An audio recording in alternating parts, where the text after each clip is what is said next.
Too many American children and adults are dying of illegal drugs. Now, this comes as the drug trade continues to thrive in our country. Reporter Margaret Kavanaugh looks into the 2020 National Drug Threat Assessment.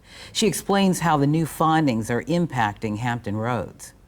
This new report just released from the Drug Enforcement Administration shows that meth is making a comeback. Uncharacteristically, I guess is probably the best way to put it, seeing methamphetamine reemerge in urban areas. Urban areas like Hampton Roads. They say much of the illegal drugs in the U.S. are coming from Mexican cartels. They work with criminal groups and gangs to sell their product to as many Americans as possible. Jennifer Laughlin is the field intelligence manager for the Washington DEA. She spoke to News 3 about the drug threats in Hampton Roads. Along with meth, she says fentanyl is killing many people and found to be mixed with all sorts of drugs. Many users don't even know they're taking it. They're sprinkling it on the weed. They're sprinkling it on the crack rocks. They're putting it in the heroin. They're putting it in the cocaine. They're putting it in the meth.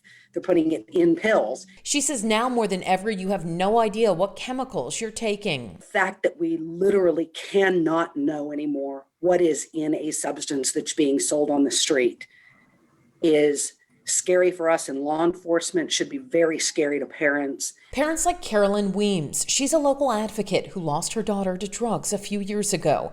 She is working to reduce the problem and says COVID has put a strain on the local drug problem. You throw in a pandemic and closures, and it's pretty much, just the perfect storm for disaster. The DEA says COVID-19 restrictions drove up the prices for fentanyl and heroin across the area, but they continued to be available. Drug overdoses and drug abuse has just skyrocketed since COVID. It's actually alarming, shocking numbers. The DEA says they have a new initiative called Operation Engage to combat these issues with the help of the community and want people to be more aware of what they're trying to do. Is that DEA is not just the agency that's out there trying to fight all the marijuana legalization advocates. We really are out there trying to help your families, trying to help your communities. Trying to help our communities deal with this deadly, disturbing trend. I'm Margaret Kavanaugh for News 3.